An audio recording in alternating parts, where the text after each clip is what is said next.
नमस्कार, मैं हूं देवेंद्र। आप देख रहे हैं पंजाब केसरी टीवी चंडीगढ़। हरियाणा सरकार रोडवेज विभाग को घाटे से उभारने के लिए लगातार प्रयास कर रही है। इसी के लिए परिवहन मंत्री मूलचंद शर्मा के तेवर अब सख्त दिखाई दे रहे हैं, जिसके लिए अब अवैध वाहनों पर सिकंजा कसने की तैयारी चल रही है। क्या कुछ है इसका प्लान, पेश है हमारी ये रिपोर्ट।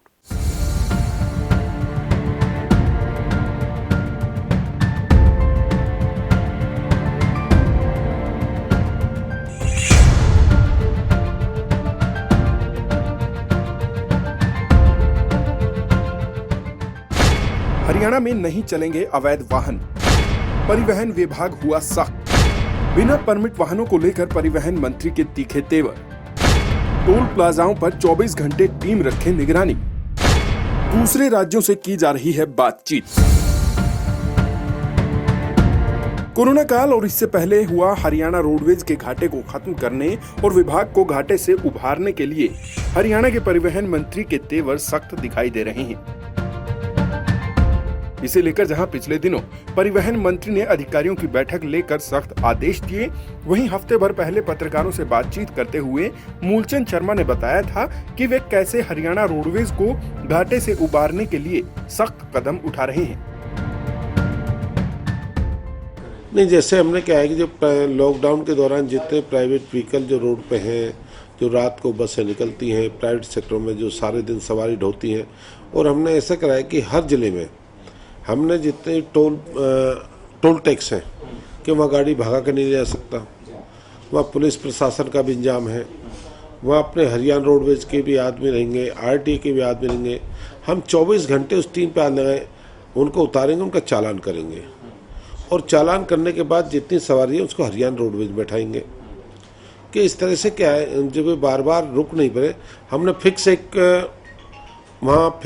टीम गठित कर देंगे 24 घंटे की, और 24 घंटे आज पर ड्राइवर खाली हैं, ड्राइवर बहुत हैं, आरटीए के लोग बहुत हमारे पास हैं, उन सबको मैदान लगाएंगे। जो भी हेडक्वार्टर पे आरटीए के जो थाली बैठे हैं उन सबको फिक्स करेंगे, भाई आप अपना यहाँ दीजिए 8-8 घंटे, जिससे क्या है कि प्राइवेट जो सेक्टर में जो भीड़ मची हुई है इनको रोकने का प्रयास करें।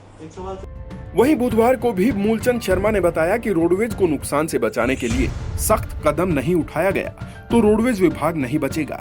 रोडवेज कर्मचारियों के रोजगार को बचाने के लिए भी सख्त कदम उठाए जाने जरूरी हैं। मंत्री ने दोहराया कि हरियाणा में बिना परमिट के चल रही प्राइवेट बसें, स्कूल बसें और वैन्स पर रोडवेज नकेल कसी जाएगी। परिवहन मंत्री ने कहा कि प्रदेश के सभी टोल प्लाजाओं पर रोडवेज कर्मियों की ड्यूटी लगाई जाएगी, जो इन बसों का चालान काटेंगे, और इनमें बैठी सवारियों को भी रोडवेज की बसों के माध्यम से उनके गंतव्य स्थान तक पहुंचाया जाएगा।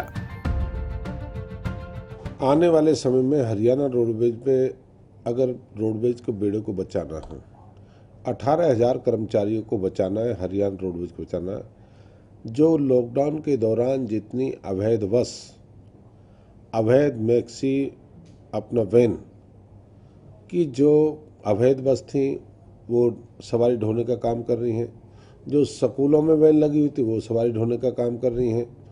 तो जब तक अवैध व्हीकल को हम बंद नहीं करेंगे प्रदेश में, जब तक हरियाणा रोडवेज की बसों की तरफ यात्री नहीं जाएगा।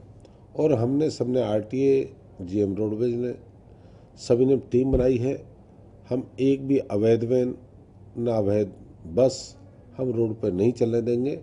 कि हरियाणा रोडवेज को सबसे बड़ा नुकसान हो रहा है, अवैध वाहन का हो रहा है, अवैध सवारी ढोते हैं, सबसे बड़ा नुकसान उनसे हो रहा है। उसको हमें टीम बना के मैं भी काम करूंगा और हमारे मंत्री भी करेंगे।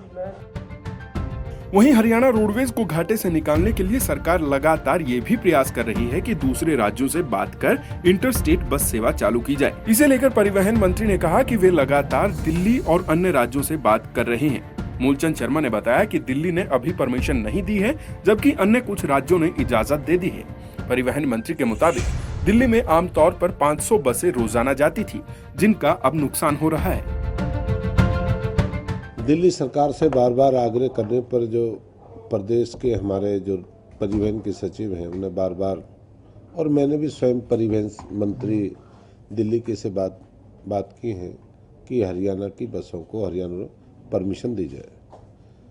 बार बार आग्रह करने पर जहां भारत सरकार ने जो जो कोविड की जो गाइडलाइंस थी सबको फ्री कर दिया है कि आप लोग अपने परिवहन बस चला सकते हैं, पर दिल्ली प्रदेश की सरकार ने अभी परमिशन हमको नहीं दी। पंजाब ने परमिशन हमें कल दी है, जम्मू कश्मीर है, हिमाचल है, उत्तराखंड है। और दिल्ली की सबसे बड़ी परेशानी है कि हम हरियाणा दिल्ली की तीनों तरफ लगा हुआ है, और जिसको सोनीपत से जाके हमको गुड़गामा जाना, फीदा जाना है, तो हमको 70-80 किलोमीटर घूम के हमें जाना पड़ता है। यह हालत है रोडवेज की। नहीं, नुकसान है। 500 बस का आवागमन डेली होता है। हमारे जो सभी ज़िले हैं, सभी डिस्ट्रिक्ट हैं, बसों का आवागमन रहता है 24 घंटे में।